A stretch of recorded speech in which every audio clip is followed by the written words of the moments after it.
como surgiu a odontologia para o Leandro Hilbert? De onde veio?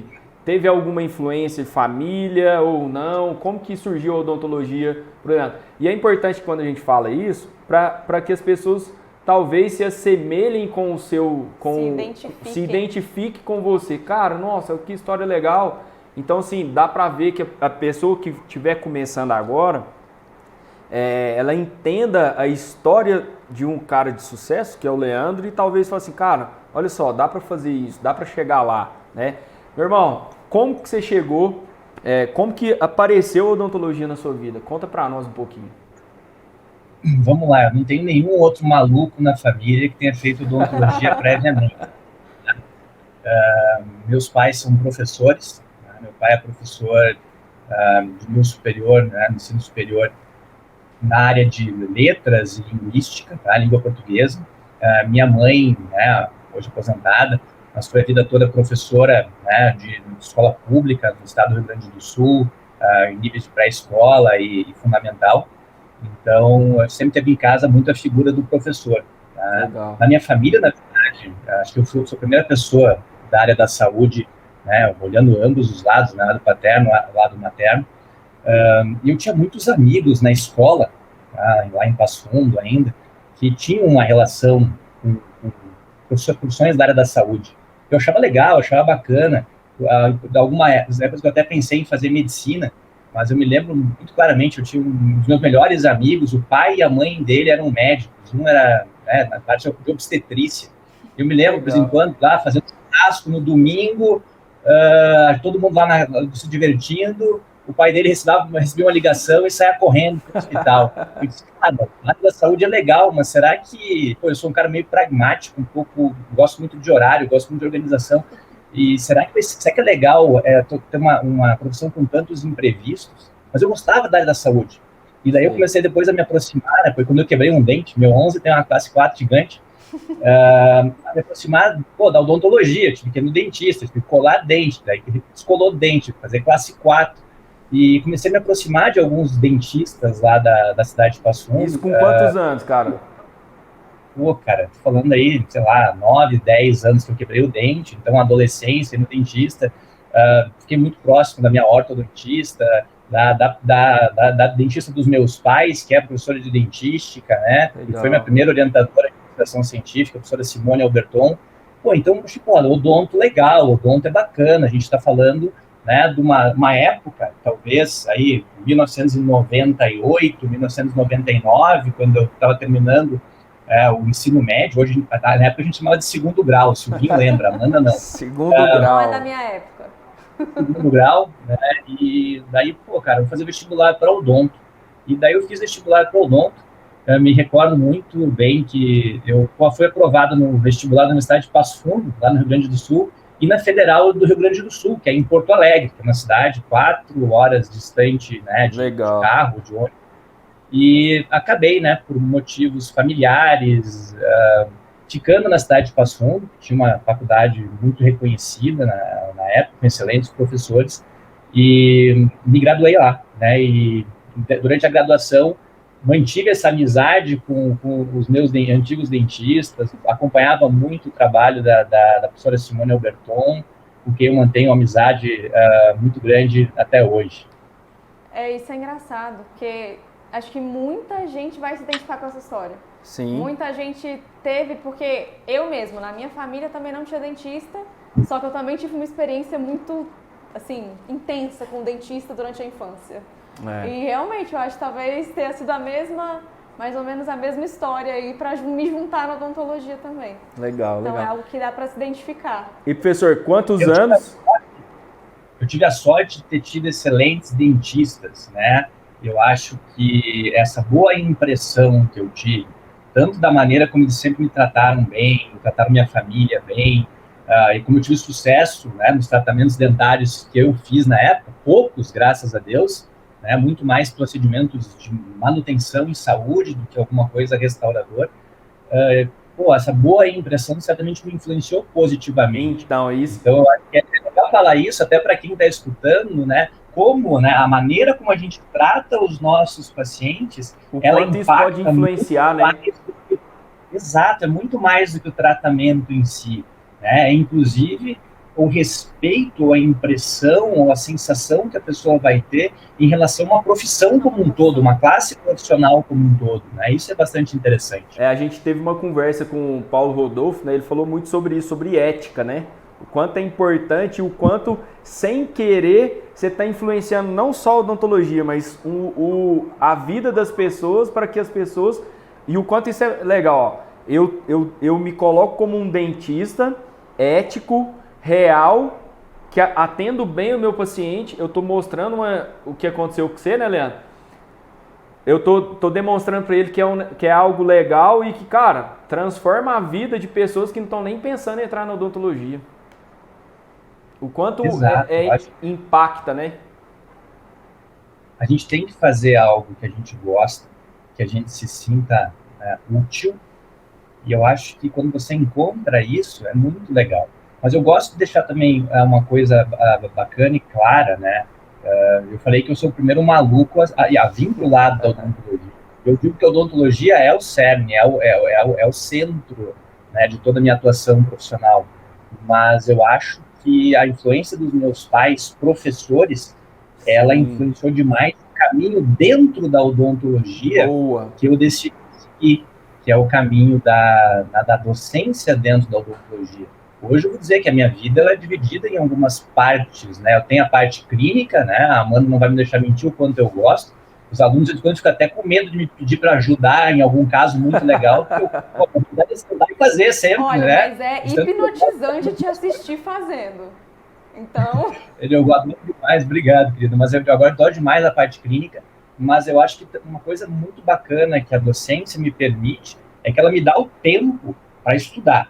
Legal. Então eu tenho se atualizar, né? para estudar, para montar aulas atualizadas e para tentar realmente fazer o que eu gosto de dizer, né? Eu acho que o iKnow tem feito isso muito bem através dos artigos do iKnow Journal, traduzir muitas vezes alguns artigos ou a ciência mais atual, mas que se apresenta de uma forma um pouquinho complexa para o dentista, né? Numa linguagem mais direta e aplicável clinicamente.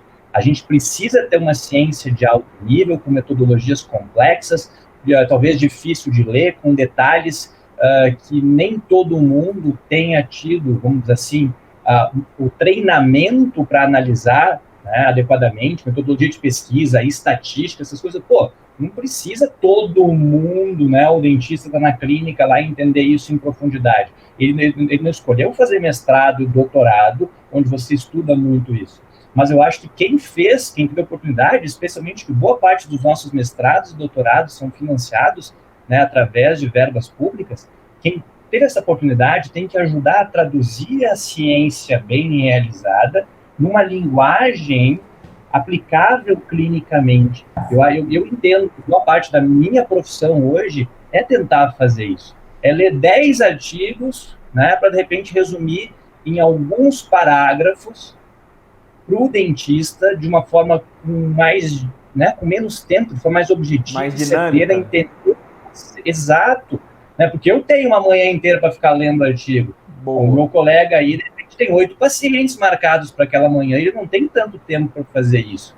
Então, a gente precisa, muitas vezes, né, acho que é uma coisa bacana, eu vejo hoje muitos perfis do Instagram, muita gente tentando trazer ciência de uma forma mais amigável para o público. Eu acho muito legal isso. É uma coisa bem legal, até no nosso Journal Volume 2, número 4, tem a coluna com o Rafael Rato, que fez ali falando exatamente da presença do pesquisador nas redes sociais.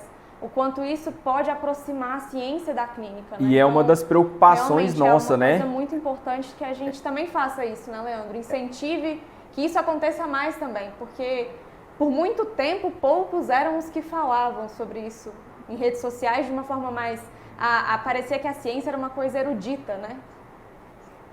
Exato. Pô, o Rafa, né? O professor Rafael Moraes, acho que a gente está num ambiente informal. Vocês vão ver, o professor Rafael Moraes ele tem um cabelo vermelho, né? Ele é bastante ruivo. Então, o que você falar dentro do pessoal da nossa geração aí, que conhece o professor Rafael Moraes, muitos vão lá. Hoje tem um perfil famosíssimo no Instagram, e, bom, das pessoas que mais publica na área de dentística, materiais dentários, todo mundo conhece. Mas algum tempo atrás você tinha que dizer, né, do Foguinho, o professor Foguinho, né, o professor Foguinho, ele tem feito um trabalho fantástico sobre isso, né, dá gosto de ler aquilo que ele escreve. Esse artigo do I Know Journal está fantástico, e vários outros pesquisadores têm se preocupado com isso. Eu acho que a gente tem que realmente estimular isso, né? Eu acho que não pode dar esse grau, essa erudição, né? Como se a ciência fosse algo distante, como se fossem poucos os donos da informação, e da verdade, cara, hoje em dia não existe mais isso. Todo mundo tem acesso à informação. Conhecimento não pode ficar dentro dos muros da universidade, certo? Exato, mas tem uma coisa importante, Amanda. Antigamente, né, eu me lembro, quando eu estava na graduação e fazia TCC, né, você foi me orientar de TCC, então você sabe, eu tinha que ir para a biblioteca, procurar um livro, os artigos, e daí ir num setor que chamava Comútios, bem antigos vão lembrar isso, porque daí aquela revista não tinha na universidade. Então, eu tinha que mandar um processo lá, que demorava alguns dias, para, de repente, o pessoal da USP, da Unicamp, fazer uma cópia daquele artigo e mandar por correio para eu poder ler o artigo. Né? Então, era muito complicado. A gente chega uma época onde pouco era o acesso à informação. Hoje, a gente vive uma era que é o contrário.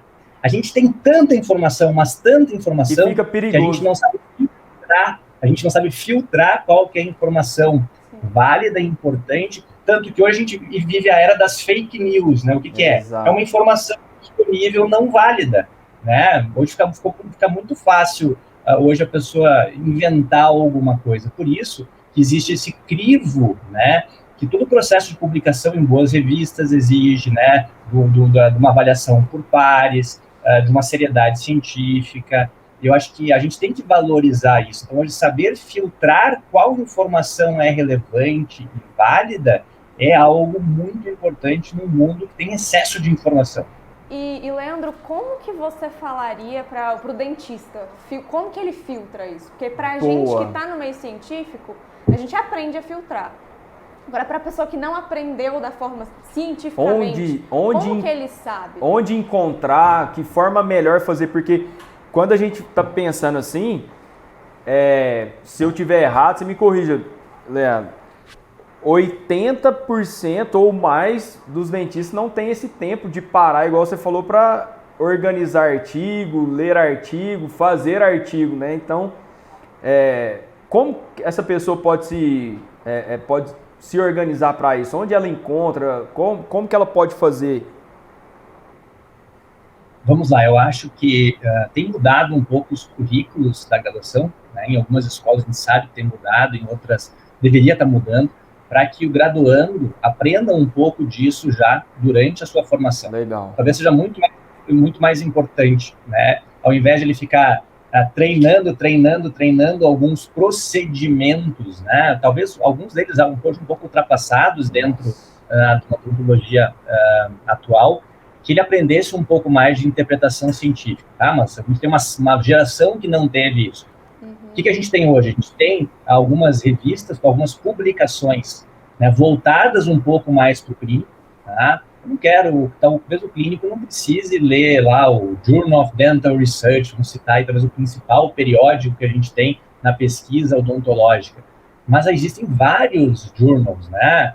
O próprio I Know Journal, como um exemplo, que tem tentado trazer ciência de uma forma um pouco mais amigável. Né? Outra coisa, né, a educação profissional continuada. Existem bons cursos em inúmeras escolas, em inúmeras cidades, em inúmeros formatos, né, presencial, online, que talvez tragam de uma forma condensada para o dentista questões, né, a tradução, entre aspas, né, objetiva da ciência para ele. Educação continuada, leitura vai ser importante, tentar encontrar guidelines, né, roteiros de conduta que já cada vez mais têm sido publicados por sociedades respeitadas, mas sempre tentar avaliar um pouquinho a independência de quem está falando isso frente a outros interesses, tá? Legal. Porque a gente sabe, né, que existem outros interesses sempre linkados com aquilo que a gente fala. Então, por exemplo, não dá para o cara acreditar em tudo que ele vai falar quando você tem lá um patrocínio de apenas um fabricante, de apenas uma empresa, quando o professor só fala de uma técnica, quando só existe um jeito de fazer as coisas. Eu acho que essa é uma coisa que hoje está muito complicada. As pessoas têm linkado o sucesso ao jeito exclusivo que ela faz tal procedimento. Eu acho uma coisa importante a gente falar que existem vários jeitos de fazer as coisas bem feitas, com vários materiais diferentes. Exato. Eu sempre gosto de falar, né? Materiais, execução técnica, eles são importantíssimos para o sucesso de um tratamento, mas muito mais importante é o diagnóstico, é o plano de tratamento bem feito, ético em relação ao paciente, pensar no custo biológico daquilo que a gente faz. Hoje o pessoal fala muito em custo, né? Muito em dinheiro, em análise do mercado. É importantíssimo, todo mundo tem que ganhar no final do mês para ter uma boa vida. Mas eu acho que alguns tratamentos que a gente tem observado serem muitos realizados, eles esquecem de um outro custo.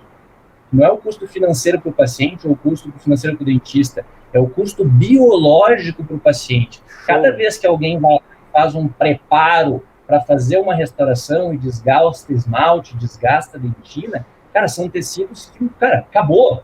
Resina eu faço de novo, cerâmica eu faço de novo. Dente, a gente não descobriu como é que faz de novo ainda. Né? Então, isso a gente precisa pensar. Toda vez que eu faço um preparo agressivo, eu tenho um alto custo biológico para o meu paciente. E isso é algo que tem que entrar cada vez mais na conta. Eu prefiro fazer um trabalho com custo biológico baixo, ou seja, com pouca destruição do elemento dental do meu paciente, tá? E que a minha restauração talvez venha a falhar de uma maneira menos agressiva, em menor tempo, e eu possa repetir essa operação continuando a trabalhar com custo biológico baixo, do que fazer algo de custo biológico alto, que a restauração tem maior durabilidade, e que quando falhar, provavelmente quem vai falhar é o quê? É o dente do...